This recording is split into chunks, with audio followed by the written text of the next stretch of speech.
அன்பிற்கினிய நண்பர்களுக்கு அடியேன் நாகராஜனின் வணக்கம்.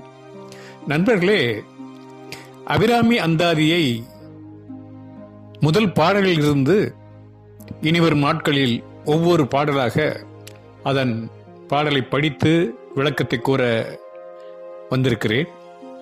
நாம் இதுவரை பார்த்திராத ஒரு நபரை பற்றி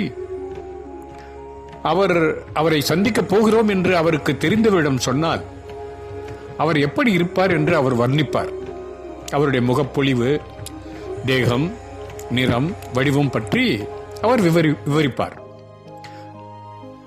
அந்த அடிப்படையில் நமக்குள் ஒரு உருவத்தை தோற்றுவிக்க அவர் முனைவார். அப்படித்தான் பட்டரும் அவர் தினமும் அபிராமியை பார்ப்பவர் அல்லவா.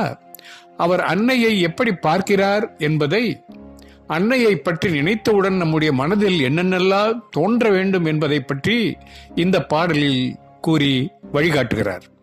பாடலை படிப்போம்.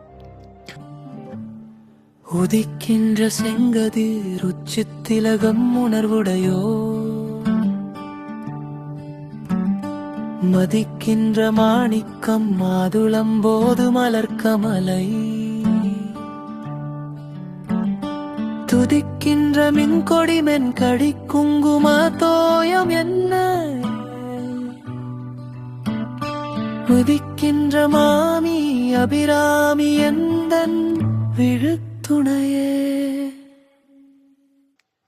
இறைவனை பாடும்போது நினைவுக்கு வர வேண்டியவை என திருவடிகளில் தொடங்கி திருமுடியில் முடிப்பதும், இறைவியை பாடும்போது திருமுடியில் தொடங்கி பாதத்தில் முடிப்பதும் மரபு. நமச்சிவாய வாழ்க, நாதன் தாழ்வாழ்க என்று ஆரம்பிப்பார் திருவாசகத்திலே மாணிக்க வாசகர். மலர் சிலம்படி வாழ்த்தி வணங்குவோம் என்கிறார் தெய்வப்புலவர் சேக்கிழார். மன்றுளே மாறி ஆடும் மறைச்சிலம்பு அடிகள் போற்றி என்று ஆரம்பிக்கிறார் பரஞ்சோதியார் திருவிளையாடற் புராணத்தில். இறைவியை பாடும்போது தலையில் இருந்து ஆரம்பிப்பது மரபு. அந்த மரபின்படி அபிராமி பட்டரும் இங்கே அபிராமியின் தலையில் இருந்து ஆரம்பிக்கிறார். சிறிது நேரம் கண்ணை மூடி உங்கள் விருப்ப தெய்வத்தை மனதில் நினைத்து பாருங்கள். மூடிய கண்களில் என்ன நிறம் கோலம் போடுகிறது? சிவப்பு நிறம்தானே. அபிராமியின் அழகில் தன்னை மறந்து லயித்து இருக்கும் பட்டருக்கு எல்லாம் அவளாக தெரிகிறது.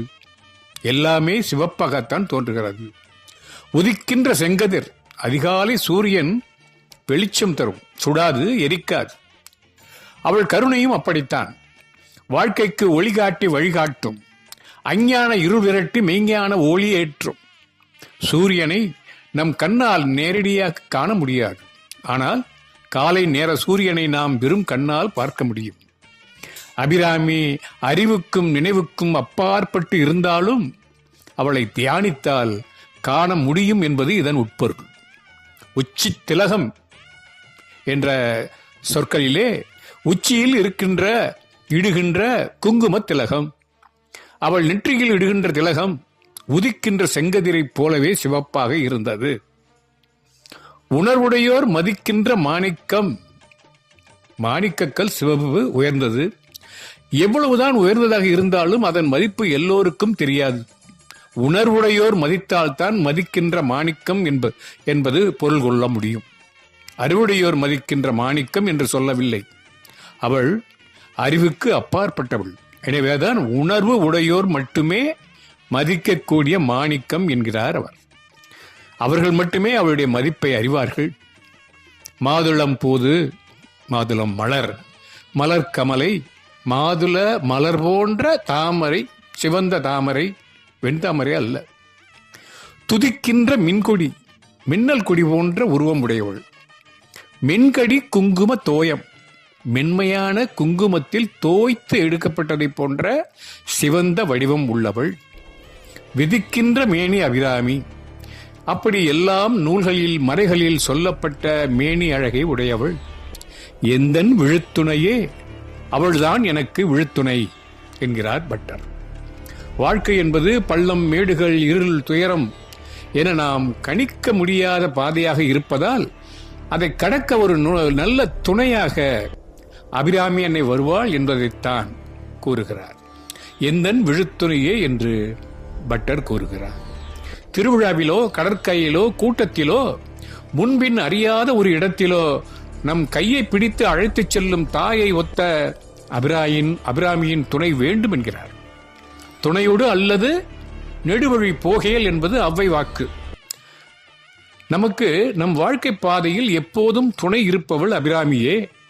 அவள் மட்டுமே நாம் நினைக்காவிட்டாலும் கூட சதா சர்வ காலமும் தன் குழந்தைகளின் மேலே பாசம் கொண்டு அரவணைத்து செல்கிறாள் என்பதை நாம் உணர வேண்டும் என்பதையே இந்த பாடல் உணர்வு பூர்வமாக உணர்த்துகிறது. இந்த உணர்வில் ஆழ்ந்துவிட்டால் அது பன்மடங்காக பெருகி இறை நம்பிக்கையும் எங்கும் எதிலும் இறை வடிவம் காணும் பக்குவமும் செய்யும் காரியங்களில் வெற்றியும் வந்துவிடும். அப்படித்தான் பட்டரும் இந்த சித்தியை அடைந்தார், நமக்கும் வழிகாட்டுகிறார். இத்துடன் இந்த முதல் பாடலில் அறிமுகத்தை முடித்து வைக்கிறேன்.